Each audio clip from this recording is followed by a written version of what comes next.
Hello everyone, welcome back. आजको यो भिडियोमा म तपाईहरुलाई PowerPoint मा तपाईहरुको डिफल्ट फन्ट कसरी चेन्ज गर्ने त्यो चाहिँ देखाउन गएको छु। तपाईहरु भ्यू मा जानुहुन्छ।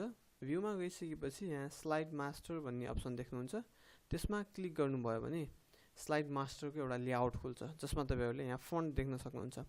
यो फन्टमा यहाँनिर तपाईहरुको अफिसले दिएको फन्टको लिस्टहरु हुन्छ तपाईलाई कस्तो स्टाइलमा राख्ने।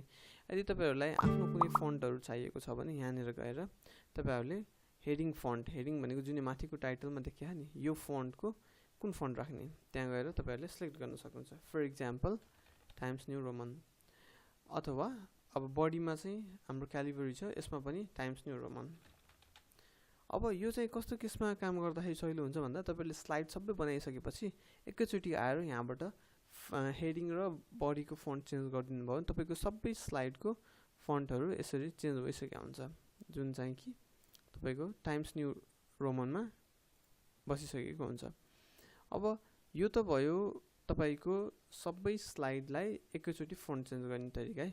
अब यो सँगसँगै तपाईहरुले बाइ डिफल्ट खोल्नेबित्तिकै क्यालिबरी नै चेन्ज नआउने अथवा टाइम्स न्यू रोमन नै आउने खाले एक्ज्याक्टली पहिलाको डिफल्ट टेम्प्लेटमा गर्नु मिल्दैन हैन। जसको लागि यदि तपाईहरुले टाइम्स न्यू रोमन चलाइराख्नुहुन्छ, टाइम्स न्यू रोमन नै तपाईलाई डिफल्ट चाहिन्छ भने यहाँनिर यो स्लाइड मास्टरमा तपाईहरुले यो फन्ट चेन्ज गरिसकेपछिको कुरो है।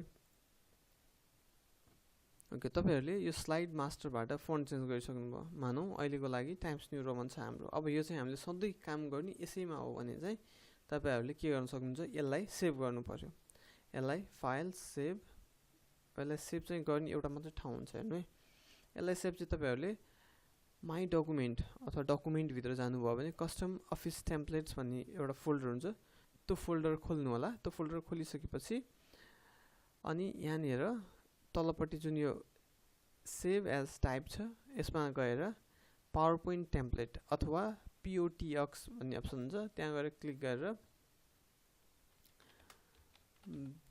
ब्ल्याङ्क अथवा एनीथिङ आफ्नो नाम लेख्दिनु होला। Presentation with Times New Roman भनेर यसरी राखेँ मैले। अब यसलाई सेभ गरेँ मैले। अब हेर्नुस् है, अब मैले क्लोज गरेँ, पावरपोइन्ट क्लोज भयो। म फेरि पावरपोइन्ट ओपन गर्छु। पावरपोइन्ट ओपन गरिसकेपछि यहाँनिर फिचर्ड र अर्को पर्सनल छ। यदि तपाईहरुलाई by default Times New Roman वाला चाहिने हो भने चाहिँ यहाँनिर जानुभयो भने presentation with Times New Roman भन्ने अप्सन आउँछ। यहाँ गएर क्रिएट गर्नुभयो भने तपाईको यो स्लाइड मास्टर भ्यू चाहिँ मैले क्लोज गर्दिएँ यसलाई। अब यो चाहिँ तपाईको के हो, बाइ डिफल्ट टाइम्स न्यू रोमनमा आयो हेर्नु है। Heading Times New Roman, body Times New Roman.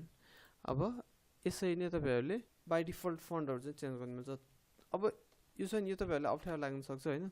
त्यसैले व्हाट आई सजेस्ट इज तपाईहरुले पहिला क्यालिबरी छ भने नातिनुस्, सबै बनाउनु, सबै बनाइसकेपछि एकैचोटी के गर्न सकिन्छ त भ्यूमा गएर स्लाइड मास्टरमा गएर तपाईहरुले यहाँबाट फन्ट चाहिँ एकैचोटी फन्ट चेन्ज गर्नु मिल्छ। जस्तो कि heading font times New Roman अथवा बडीमा अरु कुनै फन्ट राख्ने हो भने अरु कुनै बडी फन्ट चुज गर्नुभयो भने एकैचोटी तपाईको सबै स्लाइडमा एप्लाई हुन्छ जसले गर्दा तपाईको टाइम चाहिँ धेरै सेभ हुन्छ।